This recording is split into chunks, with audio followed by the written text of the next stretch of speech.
Ladies and gentlemen, good day and welcome to the Q1 FY2024 earnings conference call of Tilaknagar Industries Limited.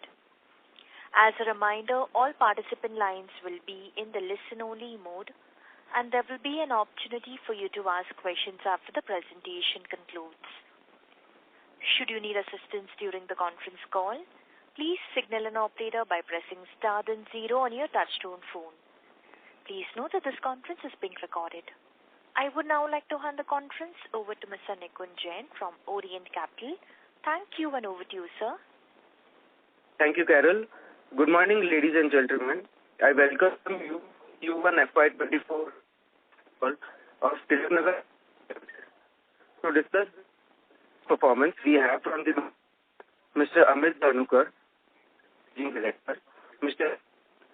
Chief Financial Officer, Mr. Amay Deshpande, and Corporate Development. Before with this call, I would like to mention some of the statements made in maybe forward-looking in nature and other things. Please refer to the presentation. I'm so sorry to interrupt, Mr. Nikunj Jain, but your audio is not clearly audible. Requesting participants to please stay online while I just reconnect Mr. Nikunj Jain. Requesting all participants to please stay connected for a minute. Requesting all participants to please stay online while we have Mr. Nikunj Jain reconnected for the introduction. Requesting all participants to please stay online. Thank you.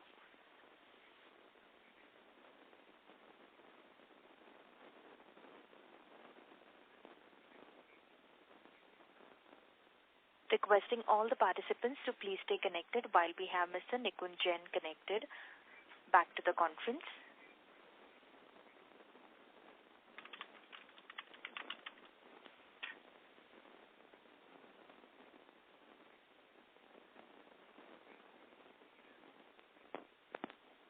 Requesting the participants to please stay online while we have Mr. Nikunj Jain reconnected to the conference.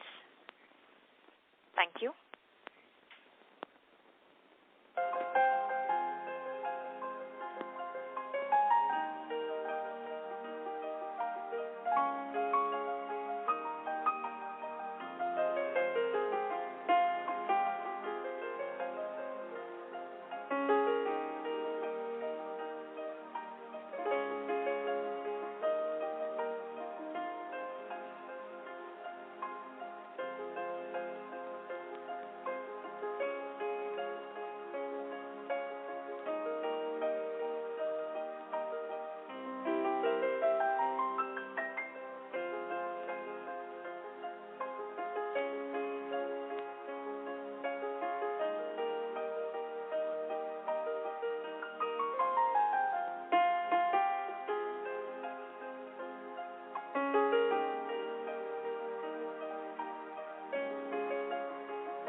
Ladies and gentlemen, thank you for patiently holding the line. We have Mr. Nikunj Jain from Orient Capital reconnected. Over to you, Mr. Nikunj Jain, for your introduction. Thank you. Yeah, sorry for the inconvenience. Thank you, Carol. To discuss this quarter's business performance, we have from the management Mr. Amit Dhanukar, Chairman and Managing Director, Mr. Abhinav Gupta, Chief Financial Officer, and Mr. Amay Deshpande, President and Strategy and Corporate Development. So before we proceed with the call, I would like to mention that some of the statements made in today's call may be forward-looking in nature and may involve risk and uncertainties. For more details, kindly refer to the investor presentation and other filings that can be found on company's website. So without further ado, I would like to hand over the call to management for their opening comments, and then we will open the floor for Q&A. Thank you, and over to you, sir. Good morning, everyone. I extend a warm welcome to all of you on our earnings conference call. First and foremost, I want to express my gratitude to each one of you for joining this call and for your continued support throughout our journey. Additionally, I extend a hearty welcome to those who are exploring our company for the first time. For the benefit of those who are new to our company was established by my great-grandfather, Shri Mahadev L. Dahanukar in 1933 as Maharashtra Sugar Mills. The company was founded as a manufacturer of sugar and related products. Over time, we stopped the sugar business and for the past almost 50 years have been manufacturing and selling IMFL brands in India and abroad. Our manufacturing footprint extends to 12 states through 20 units, 4 owned and 16 on contractual arrangements. We sell our products across 14 civil states within India, along with sales to canteen stores department, paramilitary forces, and international markets of Middle East, Africa, and Southeast Asia. We are a brandy-first company with 90% of all our volumes coming from brandy. Brandy is the second largest spirits category in IMFL, only after whiskey, and enjoys a 20% plus volume share. Our flagship brand, Mansion House Brandy, is the largest selling brandy in India as per IWSR. It was also voted as the second fastest growing spirits brand and fastest growing brandy brand globally by Drinks International as a part of their Millionaires Club 2023 publication. FY23 also saw one of our other brandy brands, Courier Napoleon Brandy, becoming a millionaire brand. Both the brands grew 40% plus in FY23 and have continued the momentum with similar growth in Q1 FY24 as well. In terms of our way ahead, our turnaround journey is going very well. We have reduced our gross debt from a peak of almost rupees 1200 crores in March 2019 to rupees 239 crores as of June 2023. We have continuously increased our market share over the past few years, something which has been possible due to our sustained efforts on profitable growth and focus on cash flows. Lastly, before I hand over to my colleagues, I would like to speak a little bit about our marketing initiatives. As I mentioned earlier, brandy enjoys a 20% plus share of IMFL market. However, its share of voice is very low in comparison to other IMFL categories. This stems from the fact there has been very little investments made by industry players in the brandy category. Given our leadership position in brandy, we have now taken up the mantle to change this and invest more in marketing and communication. We have introduced our new proposition for Mansion House Brandy, a warm welcome, which is an earnest invitation to experience the exceptional. The communication can be accessed on our social media channels. Beyond the realm of product attributes, a warm welcome embodies the essence of human warmth, inclusivity, and connection. Our aim is to create well-defined category codes for brandy on the communication side, as well as continue our focus on innovations in brandy. Our Flandy range, India's first premium flavored brandy, being a case in point. Flandy was launched in FY23 in Telangana and Puducherry, and we have received a very encouraging response from the trade and consumers. In June, we also launched Flandy in Andhra Pradesh and are now looking at launching in a few more states. Another key initiative is the relaunch of our Blue Lagoon brand, an entry-level gin. The brand is undergoing a radical and disruptive renovation, which also includes the launch of a few more exciting flavors. I now invite Ameya Deshpande, our President of Strategy and Corporate Development, and Abhinav Gupta, our CFO, to share further insights on our Q1 FY24 business performance and the company's future endeavors. Thank you, boss. Welcome all to the call. On the business front, we have grown our volumes for Q1 by 42.4% at 25 lakh cases compared to 18 lakh cases in Q1 FY23. This growth has been led by both our millionaire brands, Mansion House Brandy and Courier Napoleon Brandy. This growth in Q1 is on the back of high growth seen in FY23, in which we grew by 43% compared to the overall IMFL industry growing by around 12%. We have consistently been increasing our market share over the past 6 years. What makes this even more interesting is that more than 80% of our volumes are in the prestige and above segment. On the brandy strategy side, our aim is to make brandy more aspirational and youthful, and Flandy is a step in that direction. But Flandy is just the beginning in our innovation drive for brandy. We are currently working on some more innovations in the premium range and hope to showcase the same to you very soon. This aim of making brandy more aspirational and youthful is especially important given that 10 million legal drinking age people get added in India every year.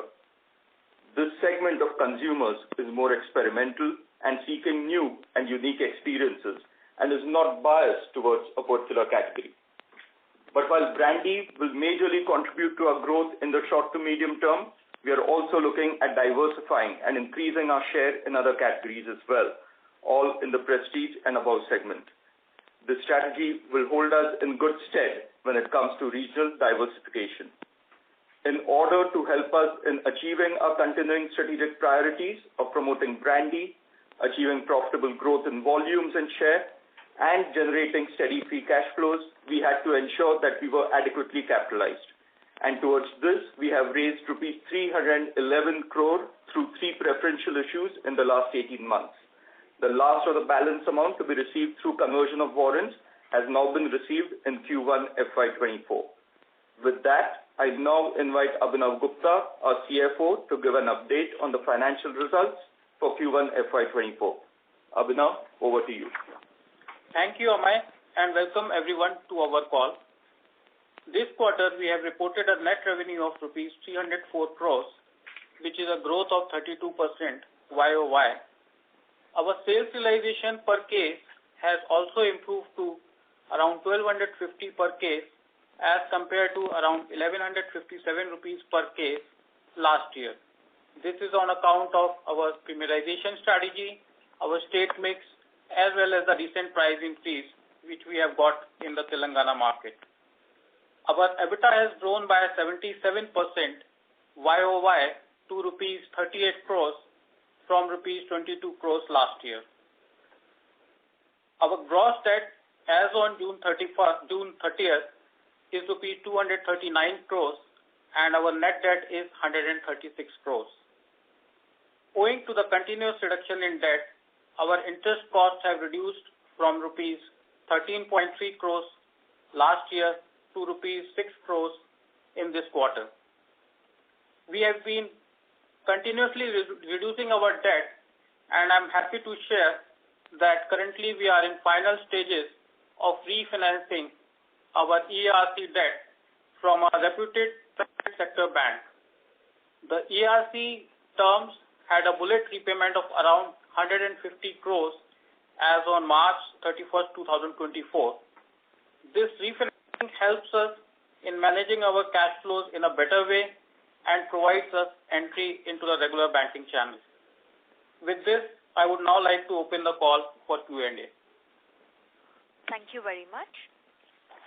Ladies and gentlemen, we will now begin the question-answer session.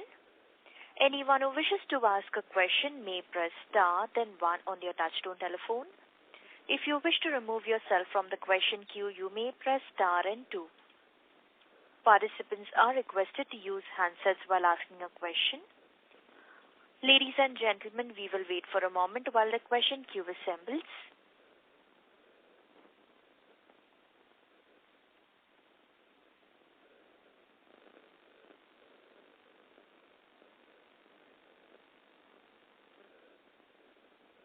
The first question is from the line of Abneesh Roy from Nuvama Institutional Equities. Please go ahead.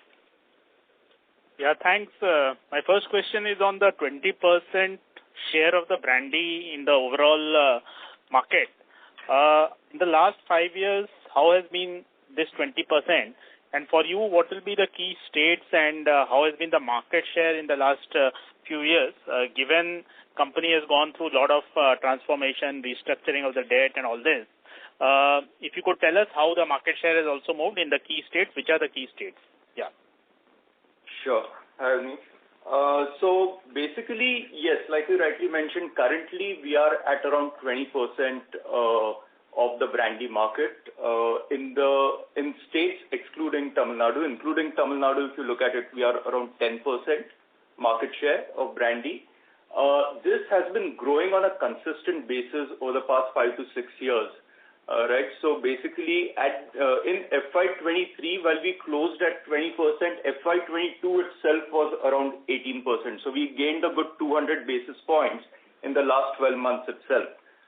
When you look at this from a 5-year perspective, this has grown from around 14 to 15% to 20% growth. As a percentage of IMFL as well, if you look at the same states, right, we used to be around 2% as of FY17, which as it stands in FY23, we are a 4.3% holder. Right. My second question is on the other parts of the spirits market, IMFL market. So what is your thought process on, say, whiskey and vodka, because we are seeing good growth there also. So what will be your medium long-term strategy on these segments? So, Avnish, I think the short to medium-term strategy does revolve around consolidating our position as leaders in the brandy category. As we had mentioned in our earlier remarks, there are some innovations which have already been introduced and some furthermore introductions are planned in the near future. So we would certainly look at, strengthening our position in the brandy space in the short to medium term. But certainly medium to longer term, I think there would be opportunities which we would be willing to explore outside the brandy space also. In my opening remarks, I also did talk about Blue Lagoon Gin, which is an entry-level gin, which we have a disruptive packaging now in place, and it is just being rolled out across a few northeastern geographies as we speak. And last question, essentially, in terms of the disruptive, which you mentioned on the gin in terms of packaging, if you could elaborate. And second, what would be the key raw materials for you, and what is the trend in terms of FY24 on these two key raw materials? So on the packaging, it would be difficult for me to really, mention on the call. I think visually, if you can, investor presentation is up, we perhaps have some visual slide over there as per the brand's appeal. And as far as the commodity prices go, I think Mayor will take a stab at that. Yeah.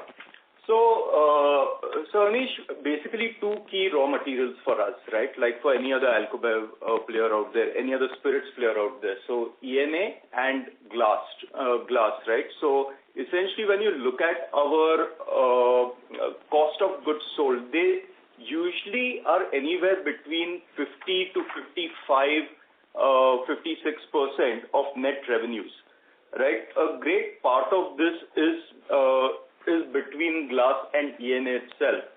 In terms of, I believe your question was around what is our expectation on the commodities, yes, right?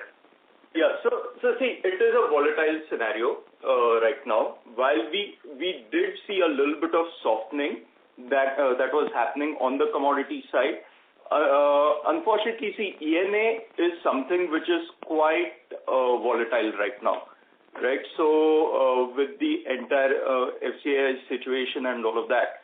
So for the extreme short term, say till September, October, we do see some pressure on that side. Having said that, on the glass front, we are seeing some softening which is happening. We have seen soda ash prices coming down, and that will surely have some impact, some positive impact for us. So quick follow-up on this, on the glass, because the supply-demand mismatch is there. The expectation is that by till Q4, no big correction will happen. And second, on ENA, you did elaborate a bit, but could you talk about how difficult is the supply given there has been some embargo in terms of initially rice, broken rice not being used, etc. So how difficult is the supply, and currently the numbers in terms of ENA, how much will it be higher versus the average of Q1? Some insights? So see, for the moment we are seeing it at somewhere around 0.7 to 0.8%. right? That is what we are looking at, around 2 to 3 rupees per liter of ENA. That's the impact that we seem to be seeing right now, but obviously still early days, right, on that one.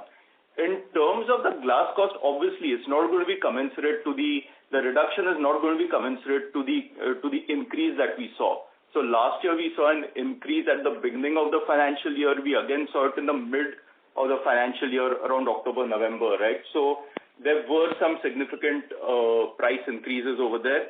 As of now, whatever little softening that we have seen will have a positive impact compared to Q4. But having said that, yes, they are not back to Q1 levels.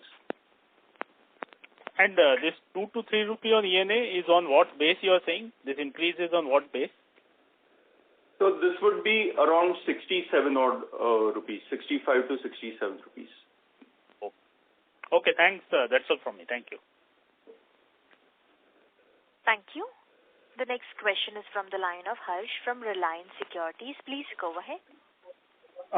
Hello, sir. Sir, I would like to understand the competitive intensity within the market and how we are focusing on protecting our market share. So the competitive intensity, of course, is there as would be in any FMCG category. But, as I had mentioned now, we also have an aggressive digital campaign which we have launched with a 360-degree communication strategy which is in place across all touch points. We, being the leaders in the brandy, I think we are in a pole position. We are in a very strong position. I think the onus is now up to us to grow this category. And the share of voice, which has historically been very low for this brandy category, we really want to take this forward. And therein lies the opportunity for us. Okay. And so what are we doing to protect our market share? So our market shares, as Ameya also has elaborated earlier, they have grown steadily over the past couple of quarters.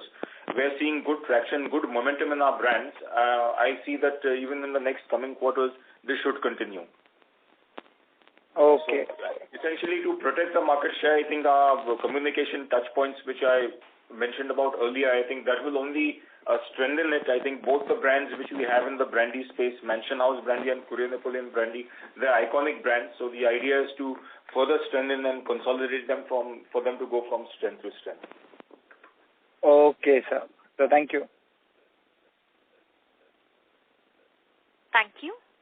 The next question is from the line of Harsh from HDFC Securities. Please go ahead. Yeah, thanks for the opportunity and congratulations, Amit and team, on great turnaround over past couple of years. And just to start with, if you could give us broad state-wise revenue mix, what are the new territories that we have entered or planning to enter? And do we see getting a breakthrough in Tamil Nadu market in near term? Hi, Harsh. So, Harsh, the thing is that we don't give specific state-level breakups. But having said that, given that we are a brandy-first company, almost 90% of our volumes come from brandy, it's quite obvious that as of now, South India is a predominant contributor to our volumes. So, South India contributes around 85% of all our volumes. Right. But within that, won't get into details of each state as such. But in terms of the larger states, obviously Telangana, Karnataka, Kerala, Andhra, these are the large states for us. Tamil Nadu is one where we are still, we haven't really pushed the ante on that one completely. We do operate in Tamil Nadu, but that is on a royalty model as of now. Right. Also, if you could, just throw some light on pricing scenario in these markets. I think we got one hike in Telangana recently. So do we expect to receive any further hikes in any of our markets? And what could be our gross margin trajectory over the next few quarters? Sure. So see, you rightly mentioned that Telangana, we have received a price hike, right? So that, if I'm to just quantify it, would be somewhere around 18 to 20 rupees on a blended basis per case, right? In terms of the other states, see, Kerala, as of now, no price increases that we are seeing. However, in December we had the turnover tax which was removed, right? So that in a way had a positive impact. Without giving us a price increase, it kind of increased our contributions with the turnover tax going away. In terms of the other states, like let's say Karnataka, frankly, no price hike. It's a free market from pricing perspective. So as a brand owner, it is our call to be taken, but we don't see anything changing over there as of now. In terms of our margins, frankly, see, margins are also dependent upon the state mix and the brand mix to a great extent, right? So fair to assume that at the current stage, you should be expecting somewhat similar margins. We have closed this quarter at 50% margins, but please bear in mind that this is also on account of state and brand mix. So you can take anywhere between what you've seen over the past couple of quarters. That would be the kind of margin that you would be looking. Increase that for the 20 rupees, 18 to 20 rupees per case that I've spoken about for Telangana.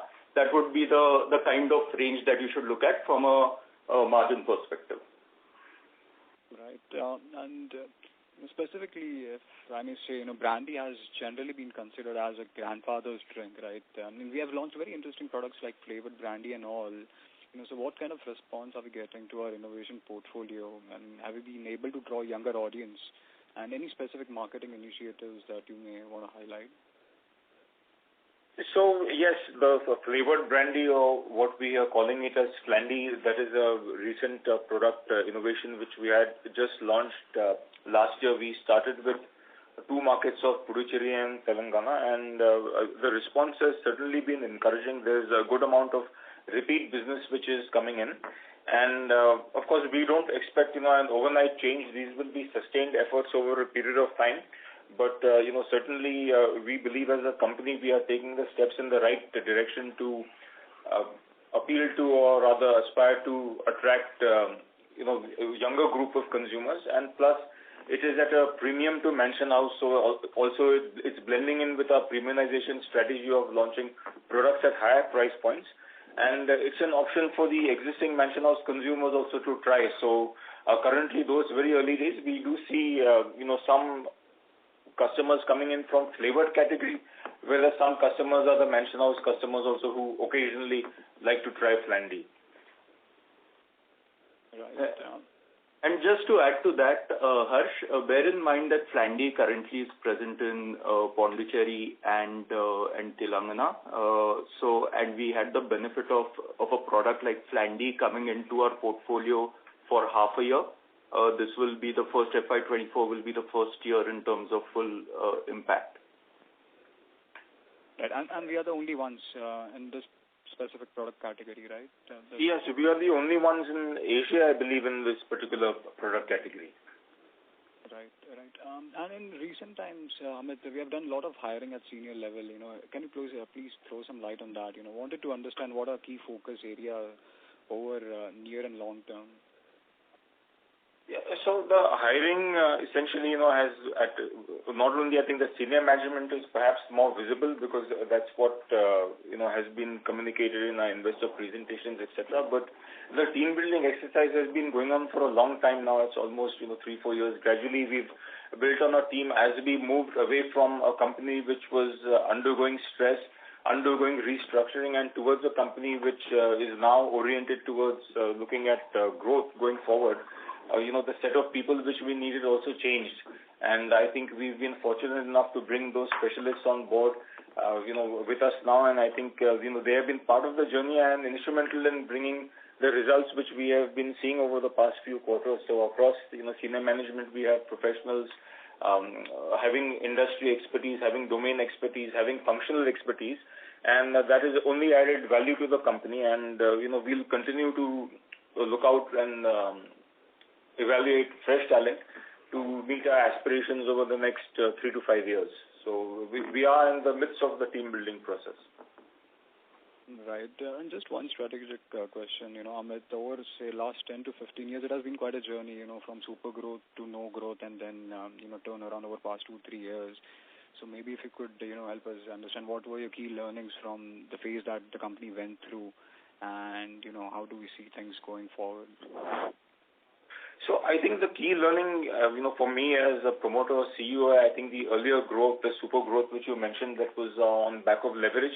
I think it was leverage growth, but unfortunately there were a couple of things in succession which went wrong, which resulted in stress, and then subsequently the company accounts becoming NPA with the banks. Then of course there was the restructuring exercise, and then the capital which we have raised over the past 2 years. I think our growth, as you would also be seeing, is back based on internal cash flow and equity infusion.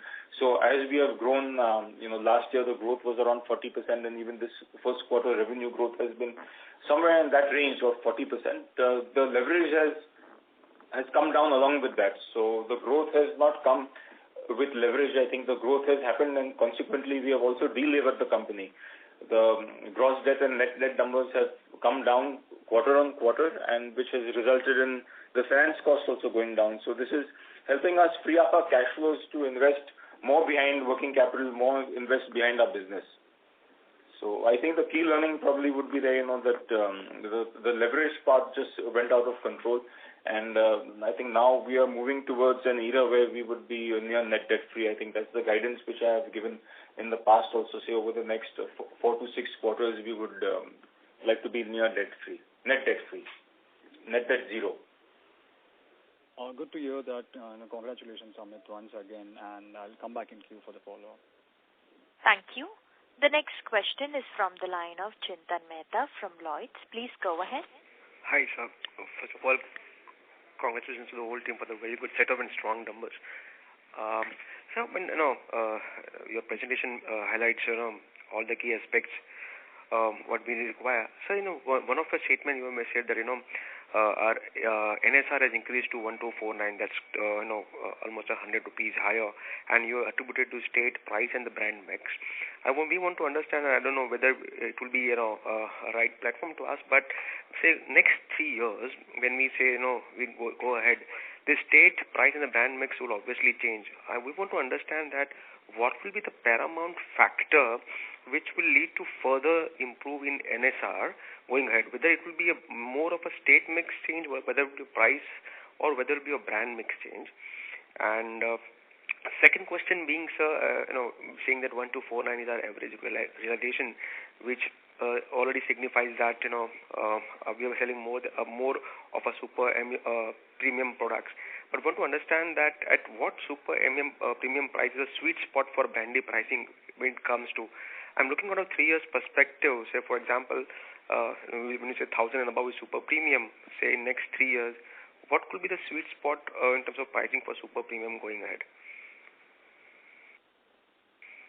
Yeah, so Chirag, Amay here.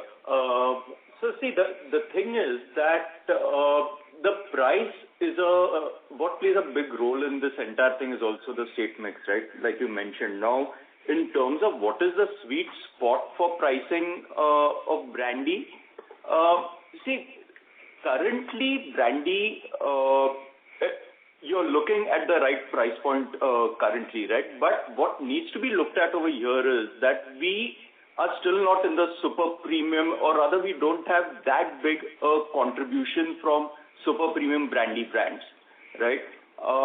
Mansion House brandy is anywhere in the semi-premium to premium segment. So that obviously, and the price of Mansion House brandy has a big bearing, or is the key determinant of our NSR as well, given the fact that it is almost 80% of our volumes. As we go ahead, see, whiskey, unlike whiskey, brandy has got only some 4 segments as such, pricing segments, right? You'll have your super premium, you'll have your premium, semi-premium, deluxe, and the regular or cheap kind of segment. Unlike, say, something like a whiskey, where you will have certain price segments which come in between as well. Now, our entire thrust from an innovation perspective on the brandy front is to keep creating categories within that premium or semi-premium range, going up to super premium.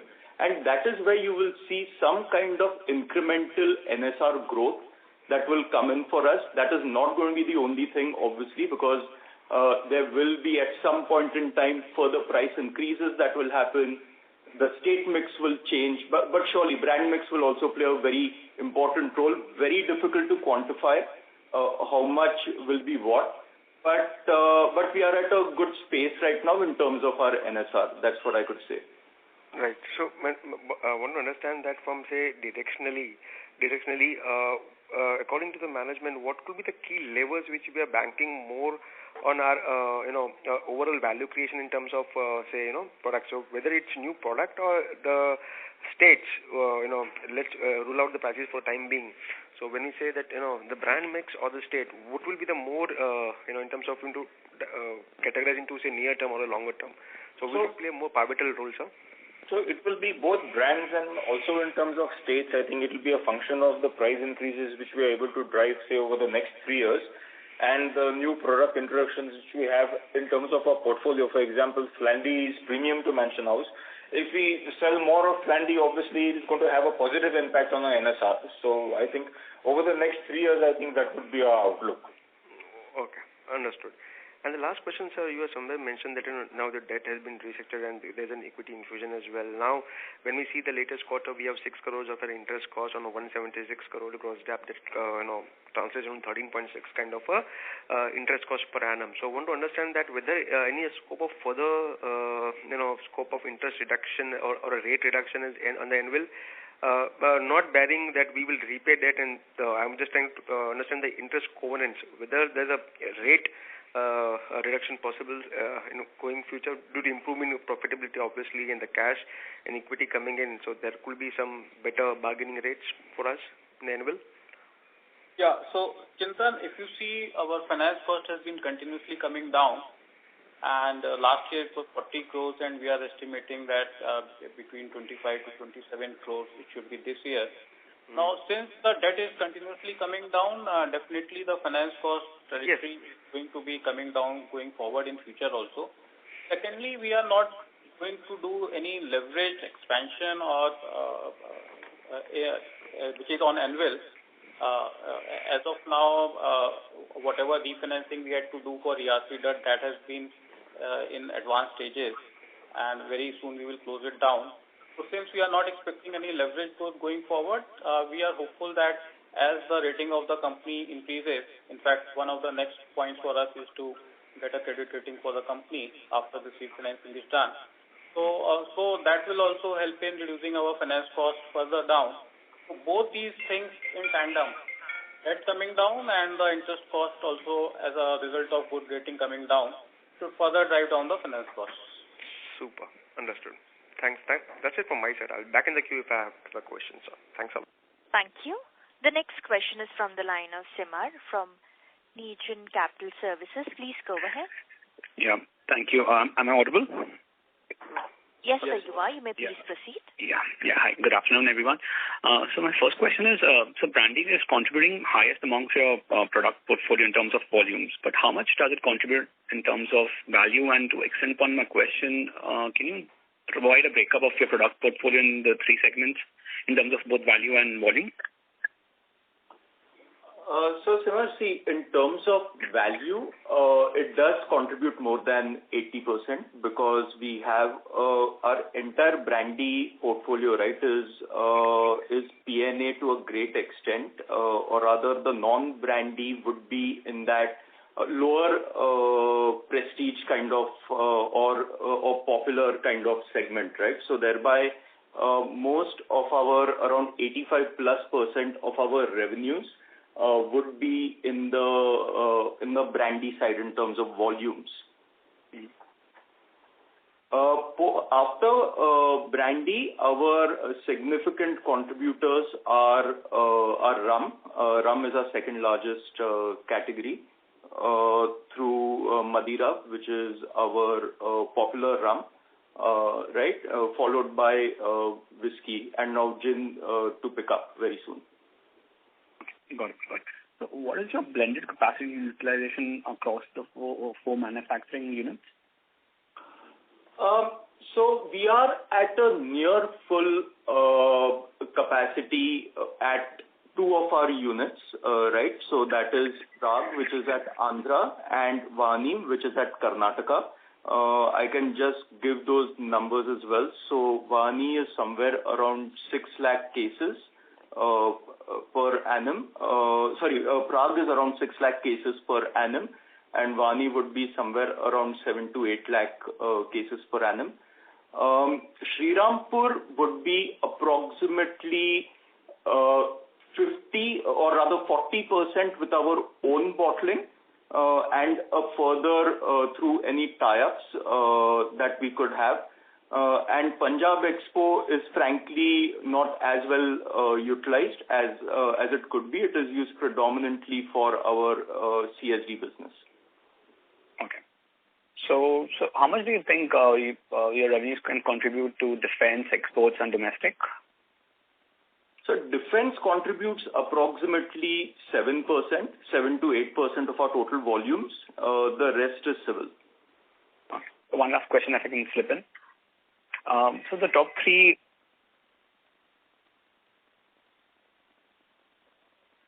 Simar, we can't hear you.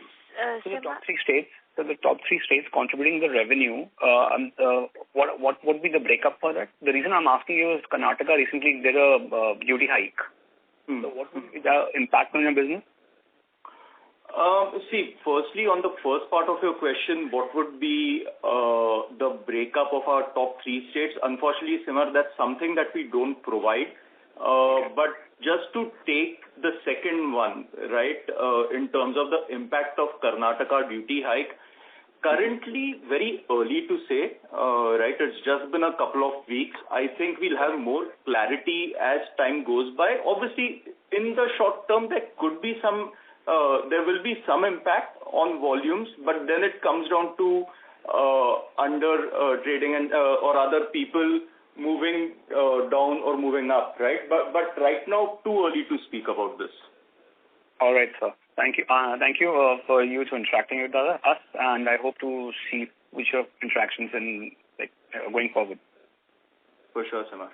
Thank you. The next question is from the line of Adyan from Arihan. Please go ahead. Yeah, am I audible? Sir, requesting you to please speak a bit louder. Yeah, hello. Am I audible now? Yes, sir, you may go ahead. Yeah, thank you for taking my question. I just wanted to know what are your refinancing cost? And also another question, how much volume growth are you expecting this year? So the refinancing cost will be at 13%, and the growth projected for this year will be in the mid-teens.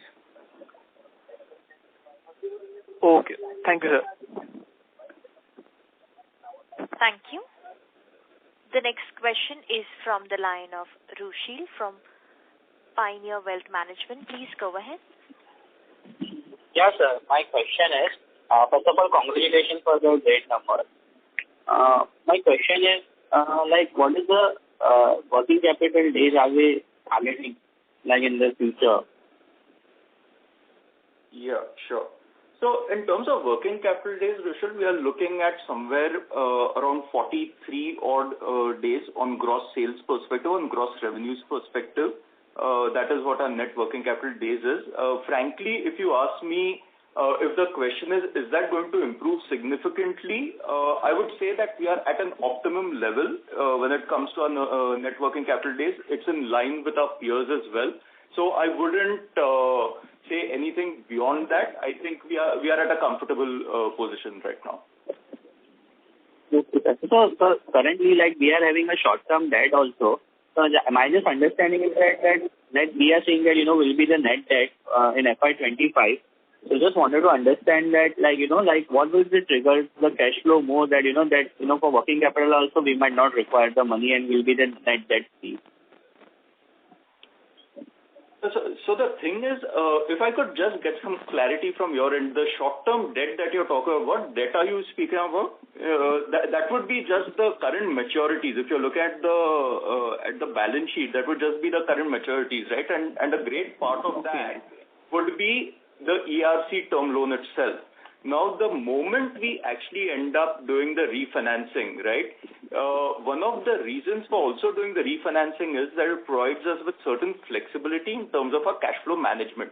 As you know, as it stands, right, 176 crores is a balance of ERC debt as of 30th June. This would be repayable over a 9-month perspective. So the moment we get this refinanced, obviously our cash flows do get a bit more easier to manage. Having said that, we wouldn't have faced any issues, but since we are in this situation, in this better situation, yes, we are able to manage our cash flows better this way. It provides you an entry into regular banking channels also, and if you see the sort of EBITDAs we are generating over a couple of years, this 176 crore of, say, ERC debt, it's easily, we would be most probably be prepaying the debt. We have got a higher tenor debt, which we have got through refinancing, but hopefully we will be able to sort of prepay quite a bit of that. And secondly, we will not be refinancing the entire, as of now, the entire 176 crore. We already have a good cash position, so the refinance amount will be lower than 176 here. Okay, sir. And sir, the last question is that, like, related on the working capital, so just can you give a ballpark number, what can be the working capital in terms of, percentage of net sales or gross sales? So that's what we mentioned, right? The net working capital, we'll mention it in terms of days, would be around 43 days of gross revenue. Okay, sir. Thank you, sir. Thank you. The next question is from the line of Sunny Kosar from MK Ventures. Please go ahead. Yeah, thanks for taking my question, and congratulations on a fantastic turnaround over the last few years and a strong performance. Mr. Kosar, I'm so sorry to interrupt. May I please request you to speak a bit louder? Yeah, can you hear me now? Yes, sir. Thank you. Yeah, congratulations on a fantastic set of numbers and the turnaround over the last few years. I have a couple of questions. So first is that we have in the last 2 years seen a very strong growth in the brandy category and gained market share. So in the existing markets, how much further scope do you see to gain market share and outgrow the industry, and till when do you think that we'll be able to continue this momentum of outperforming the industry? And once this growth levels stabilize to say more normalized levels or in line with the brandy category, where do we see the new growth drivers coming from? So, Sunny, I would like to respond. I think when we look at the brandy category, at least the way we view it is not brandy industry as whole. When we're looking at our business, we view across price point. So, while Mansion House may be at, say, 200 rupees in a particular market, the brandy category over there might be limited. But we look at, when our addressable market is there, we look at across price point and one level below and one level above. So, that is addressable market to us in terms of, our marketing and sales and distribution strategy. So, it's not only the brandy category which we're looking at. We would, of course, like to cannibalize from other segments and other price points also. As I had mentioned earlier also that initially I think the short to medium term strategy would revolve around brandy and gin. As the company's financial position becomes stronger, we have much stronger operating cash flows and free cash flows that would allow us to invest behind other emerging categories also. Sure. That's quite detailed. And in terms of growing the brandy category in non-southern states, so what's your outlook there, and do you see that this can potentially be a large market, say somewhere in North India where brandy penetration is virtually negligible, and are we taking any efforts towards that? So we have taken initial efforts, I think, to move beyond south. I think immediately it was east and northeast, and Sikkim is one such market. In December of last year, I believe we were the largest selling brand over there, or more than whiskey also. Of course, December might be seasonal, but it certainly goes to show the strength of the brand that in a state like Sikkim, Mansion House was the number one selling brand across categories. So again, early days, I think it will take time. Regarding North and the West, I think it would be early days. I think there's a lot more to be done within the southern geographies itself, and then East and Northeast would be other markets to focus on in the short term. And Sunny, just to add to that, right, I think what is really important over here is product diversification as well. I think when you look at newer regions, it kind of becomes a little important to also expand your basket of products that you go out with, and that is where the entire thought process of Blue Lagoon also comes in, right? We've launched it in Northeast just very, very recently, and soon to expand into more. So the more options that you provide as a part of a basket, it helps more because it kind of feeds into the demand for brandy as well. Because whatever said and done, South is the major region for brandy. For it to be seeded into a newer region, you will need to provide some more options as a part of your basket. Right. And as you see growth in, say, new brands, new states, I believe your marketing spend will have to go up. So if you can give some context in terms of what is your current A&SP spend as a percentage of revenue, and say over the next 1 to 2 years, what's the budget in terms of, or outlook in terms of percentage of A&SP spend as a percentage of revenue, basically? So, Sunny, I think A&SP spends will definitely increase, I think, going forward in this current financial year and also the next. The company's approach was very conservative early on since, we were going through consolidation phase.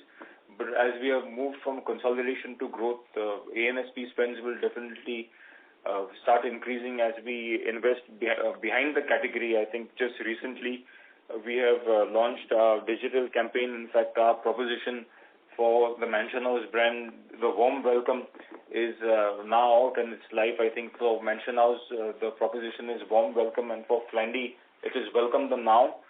So, as we start setting the category course for brandy, which is our endeavor as a brandy-first company, we will see the A&SP spends increase over the next quarters. And also new products like Blue Lagoon Gin, they are also the products which we will be investing behind. So A&SP spends will increase. Sure. And that's broadly needed from a branded FMCG kind of a company. But do you have any particular percentage in mind in terms of a budget, or as of now this is still under evolution? So, Sunny, see, it is still under evolution. We do know a sweet spot at our end, right? Unfortunately, too early for us to speak about it. But having said that, I think one needs to consider when we look at A&SP reinvestment rates, right? There are two very key factors to it. One is the kind of states that you're operating in, right, where marketing is allowed, not allowed, and secondly, also the kind of category that you are in. The level of hyper intensity that something in terms of marketing spends, like that a category like whiskey requires, is much different than what a brandy will require. Right, so that also needs to be taken into consideration. Unfortunately, not in a position to quantify what these reinvestment rates are on the A&SP side, but in terms of a trajectory, yes, they will increase from where we stand today. Sure. And if I may, I would like to squeeze in one last question. So you mentioned about premiumization of the portfolio. So currently, more than 80-85% of the portfolio is in the P&A category. So if you can give some context in terms of the brandy category, are there sizable volumes that happen at a price point which is above Mansion House, and like say in the whiskey category we have something like a single malt or a blended malt.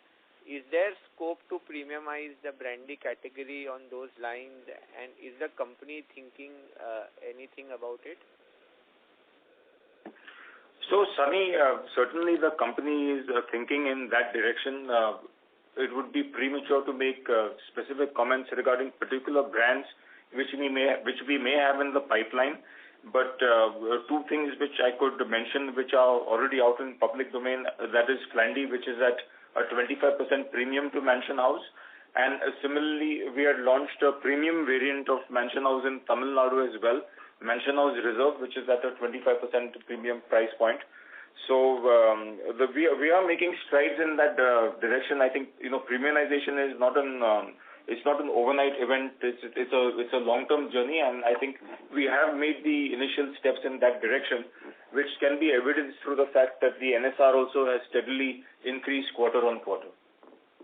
Great. Thank you for all the detailed answers and all the best for the future. Thank you. The next question is from the line of Harshal Mehta from ICICI Securities. Please go ahead. Hi, sir. Sir, of this 85 million cases market, what would be our addressable market? And at what pace it is growing, and maybe what is our market share in it? So the addressable market, I think out of that 80 million which you have mentioned is around 40 to 45 million. And that has been growing in maybe lower double digit, lower teens. Okay. And so our market share would be roughly like 25%? Yeah. So we are a 20% market shareholder in the brandy segment, in the brandy category without Tamil Nadu. Right. With Tamil Nadu, we are 10%. But just to give a basic idea of the markets that we are present in, right, are 5-6 key markets in the south, excluding Tamil Nadu. Actually, brandy has shown some decent growth. Obviously, we've had a pretty big role to play in that overall category growth, but brandy actually grew around 20% in FY23 on an annual basis in the key states of Telangana, Karnataka, Kerala, Andhra, Pondi, as compared to overall IMFL growth of around 10.5 or 11% in those states. So, coming back to your debt levels, it has come down quite a bit from March levels. So now with this kind of a growth, since we expect it to go to nil in March 25, so will it relatively remain at similar levels and then probably move down next year? Given the kind of growth what we are expecting in this year. And probably I think the net debt level will be below 100 crore. That is what we feel in this financial year, and then it will move to sort of net debt free by next year. Sure.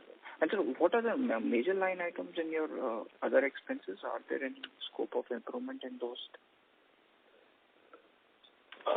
So, see, the major line items in the other expenses would be something like contractual bottling fees that we have. You'll have freight outwards, which is also there. You'll have selling and distribution expenses, so on and so forth.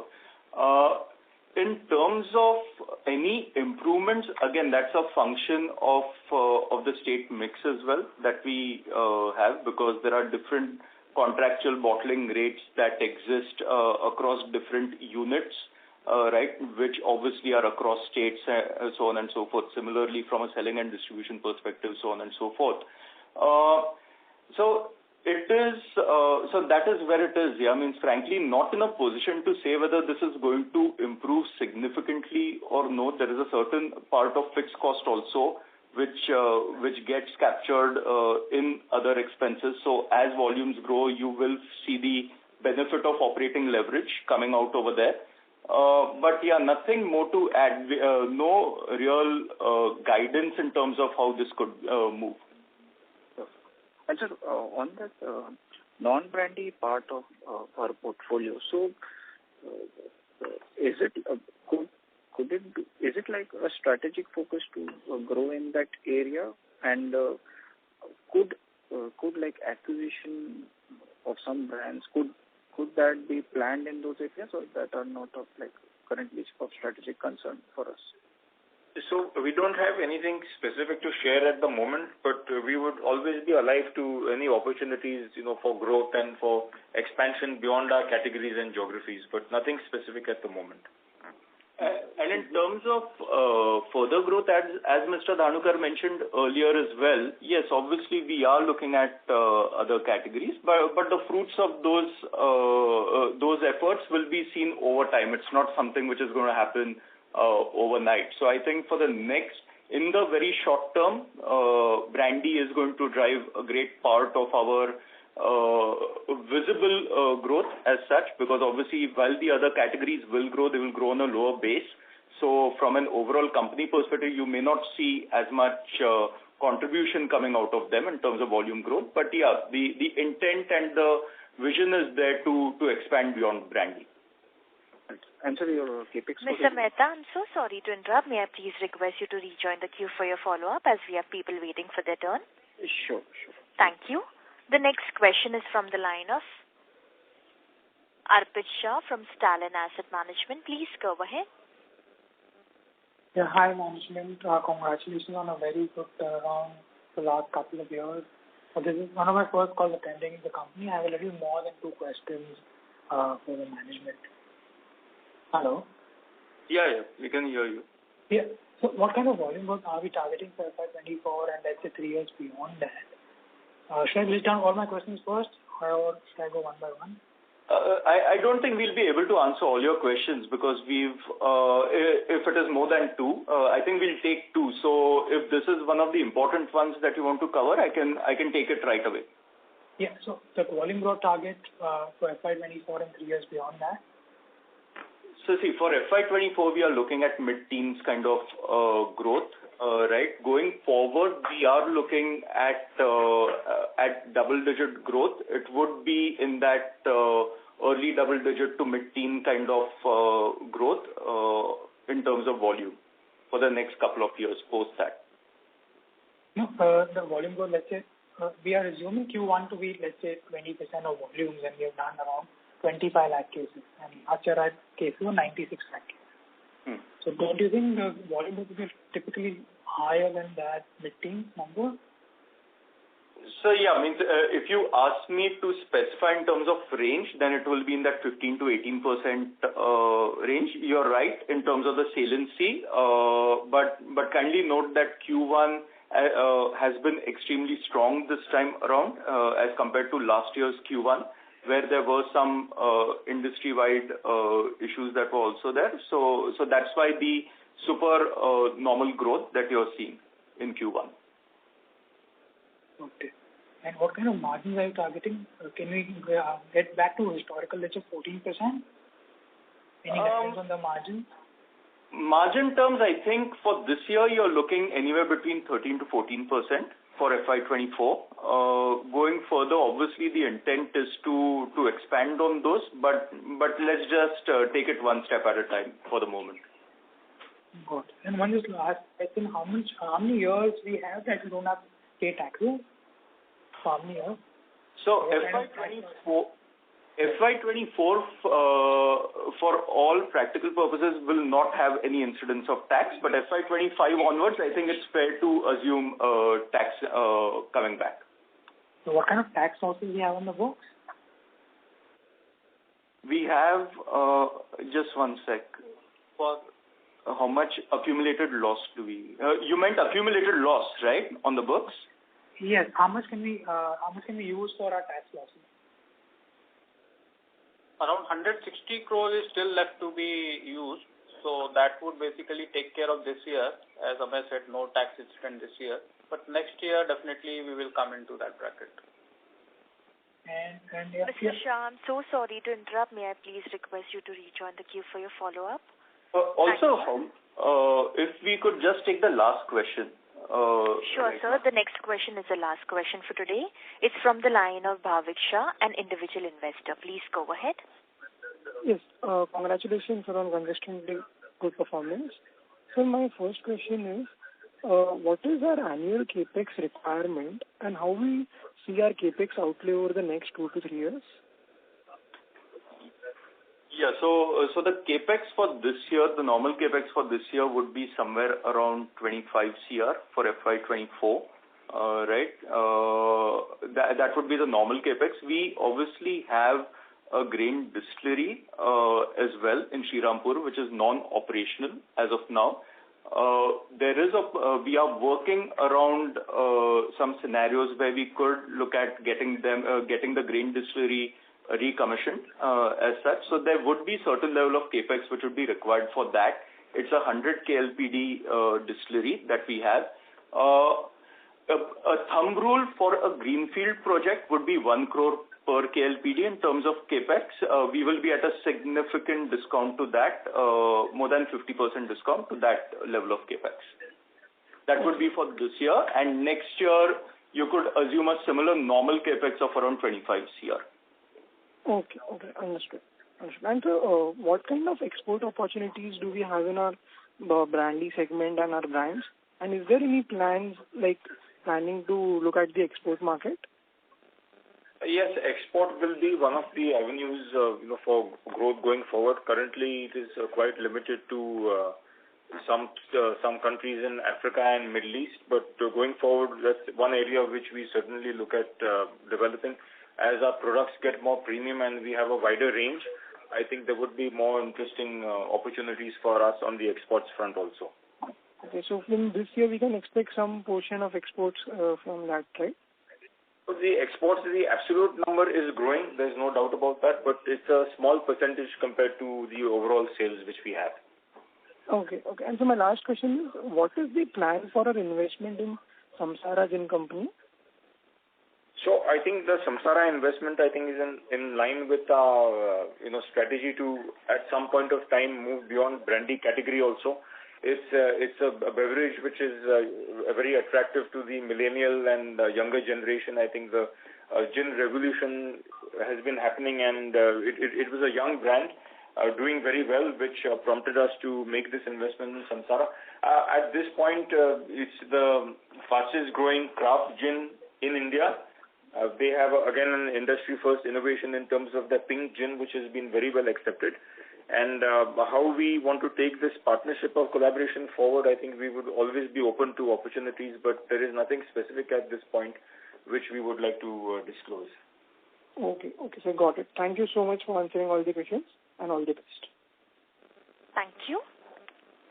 In the interest of time, that was the last question. I would now like to hand the conference over to Mr. Amaya Deshpande for closing comments. Thank you, and over to you. Thank you so much. Thank you everyone for coming on to this call. It's been a great pleasure interacting with all of you all, and needless to say, we'll keep interacting going forward as well. Look forward to seeing you all on the second quarter call as well. Thank you so much. Thank you. On behalf of Tilaknagar Industries Limited, we conclude today's conference. Thank you for joining. You may now disconnect your lines.